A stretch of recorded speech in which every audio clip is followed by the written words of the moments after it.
Good morning, good afternoon, good evening. This is Bob Mendelsohn, and this is the Bob's Your Uncle podcast.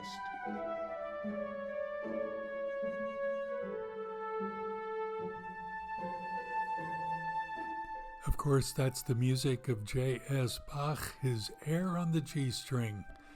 And this is Season 8, Episode 9 of the Bob's Your Uncle podcast. Today you're going to meet Christian Ray Flores. I think we're going to have this in 2 episodes because he's got so much to tell us. He's an entrepreneur, he's a public speaker, he was a leader of the tribe in Austin, Texas. He has sold millions of albums for his songs. He helped Boris Yeltsin in Russia. We got a lot to get through. Stay with me.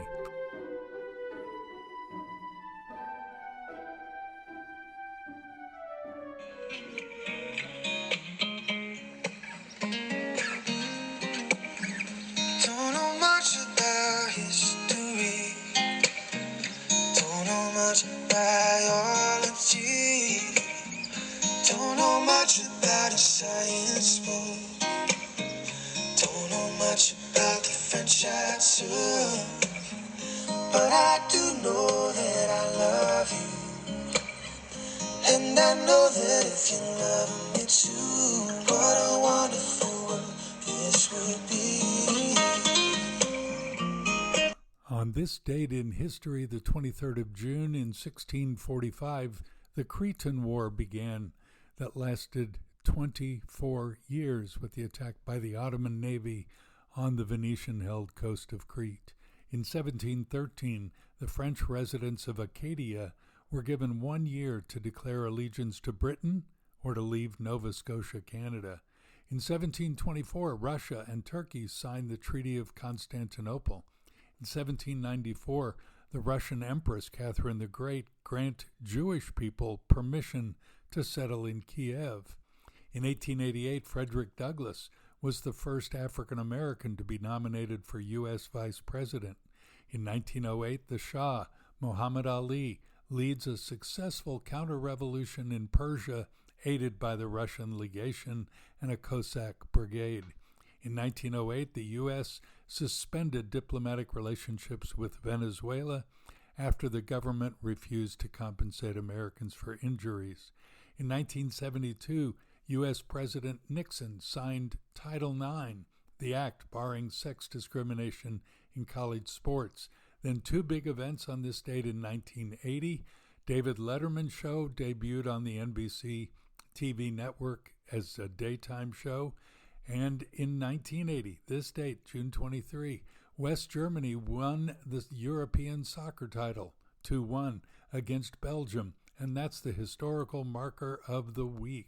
I do know that I love you, and I know that if you love me too, what a wonderful world this would be.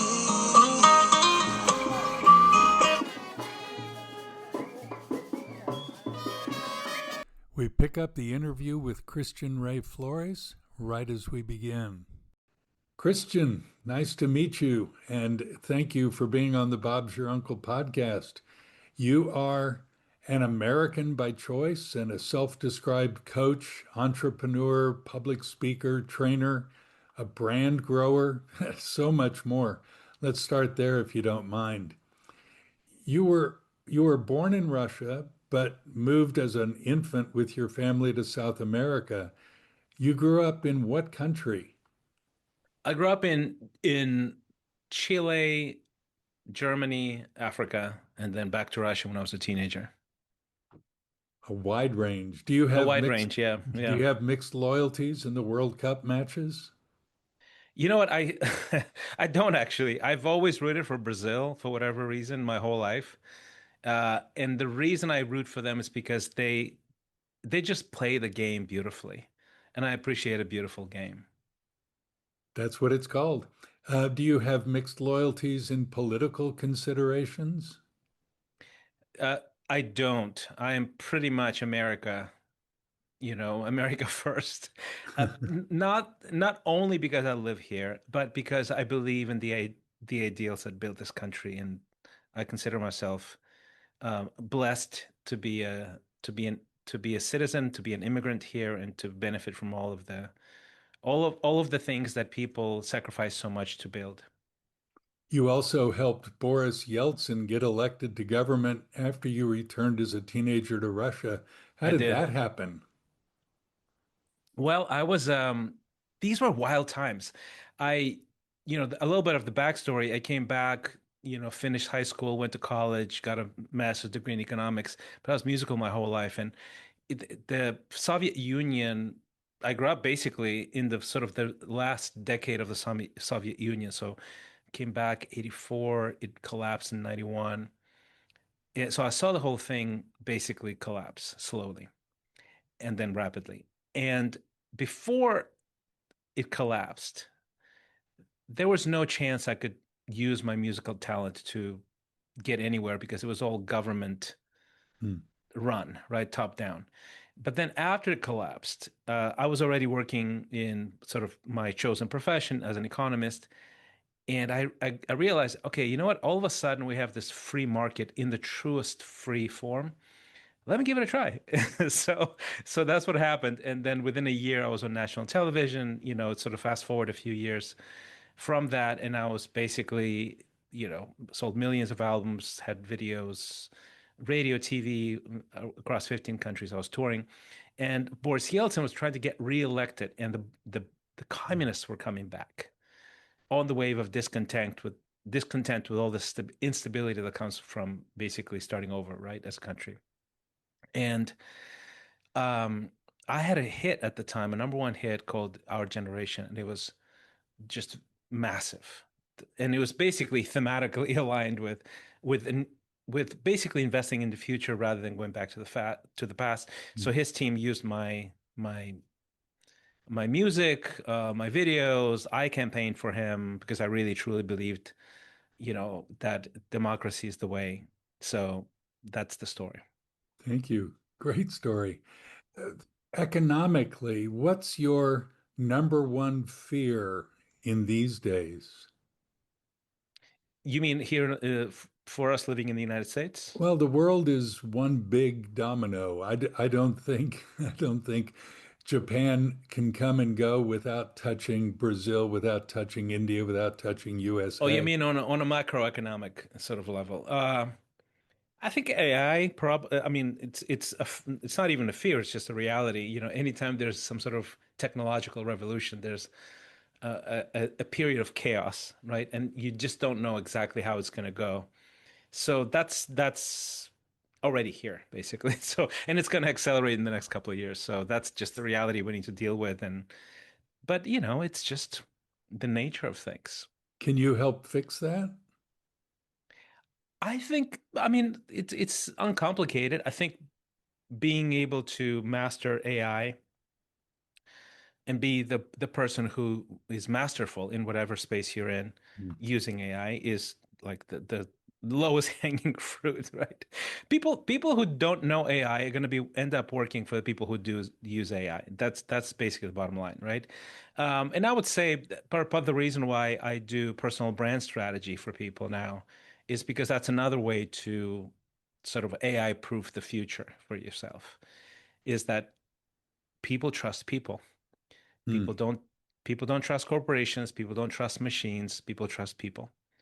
And if you are able to become visible to a broader audience um, using the technology we have today, which is incredible, that's the best way to economically future-proof yourself, because there's a way to basically create something that very specifically offered only by you, your unique edge, a way to build a brand, a way to monetize it, a way to basically become a category of one and have the freedom, the choices, and the uplift economically from that, rather than becoming a commodity, right? Which is that's the danger of the current situation, just like it was in the industrial age. It is a duplication of that, isn't it? You Yes, it have is. you have 10,000 subscribers or more to your platforms, especially Substack. Tell me about your coaching of others to make them successful, as you say, in brand management and public speaking. How did that begin for you? it was a full circle thing actually, because what happened to me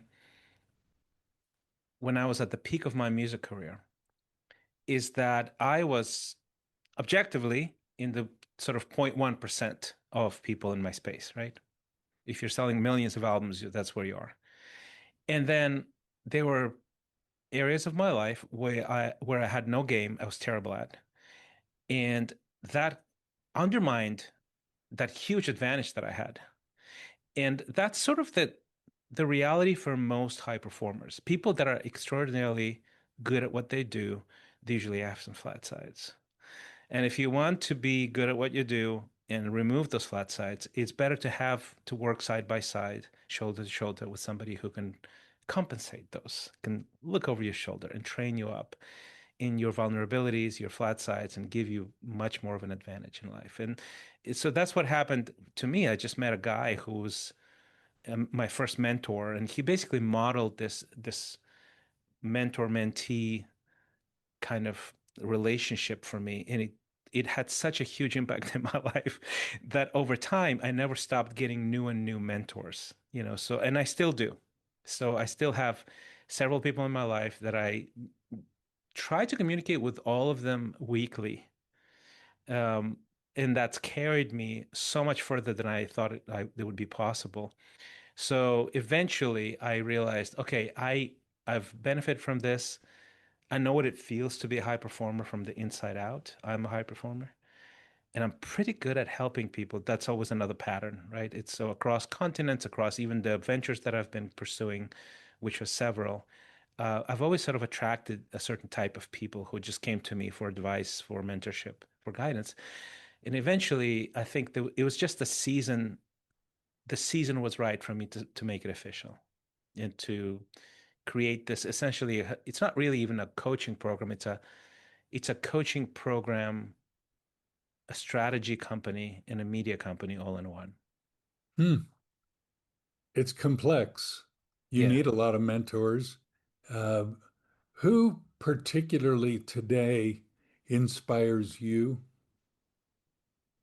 Oh, I have several people. I have a buddy who runs a family office. He's in finance, and he's an extraordinary. For example, he's an extraordinary example of balancing the high stakes people he's around, understanding them, empathizing with them, and being very, very relational. I've learned so much from him. And at the same time, he's a great dad. And like I've watched literally his calendar, his patterns. How much time does it take to do this, to do that? How does he talk to people? How does he build relationships? So that's just one of them, and I have several of those. Tell me, if you don't mind, what frustrates you about the world, perhaps America particularly? Oh, in America, I have the frustration that most first generation immigrants have of America. And the frustration is very simply this. Uh, the person who sees just how much of an advantage living here is will suck the life out of it, will invest, will give back, will be passionate, will be driven. A person who has gotten it as an inheritance usually underestimates and undervalues what they have, right? So to me, it's mind blowing how undermotivated people are, underdriven people are, that have all of these advantages that I didn't have growing up. And especially in the space of personal branding, where I go, you live in a free society. You can build whatever you want, and yet you choose to sort of blend in, be a cog in a machine where you can be anyone. This is the country of you can be anyone. Why don't you build a brand? Why don't you do the work? Why don't you fill that skill gap and reach for the stars? It's shocking to me that you don't, because you have everything. You have the education, you have the background, you have the language, the cultural language. You fit in here. You can do so much with that. And it's shocking to me how many people underestimate what they can do. Well, it's a risk. It is, yeah. And that's the tough part. Let me ask you, did you grow up in a particular religion?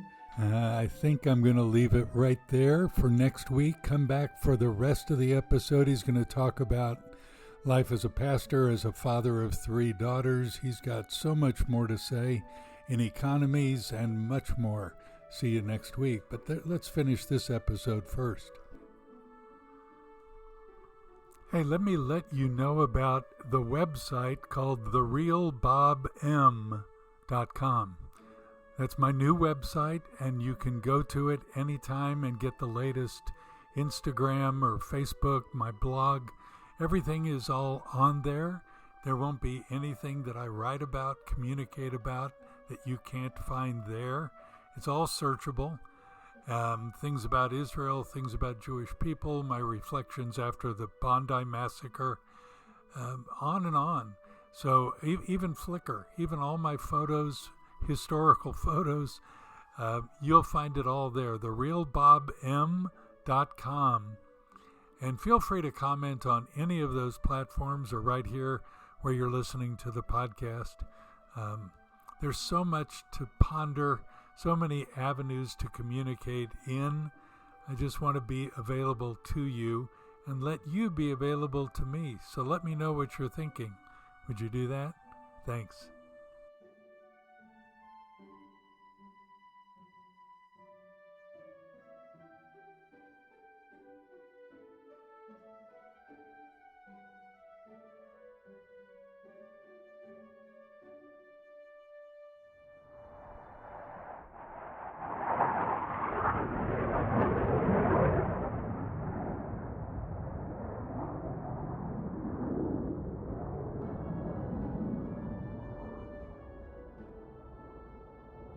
What do you think about all this?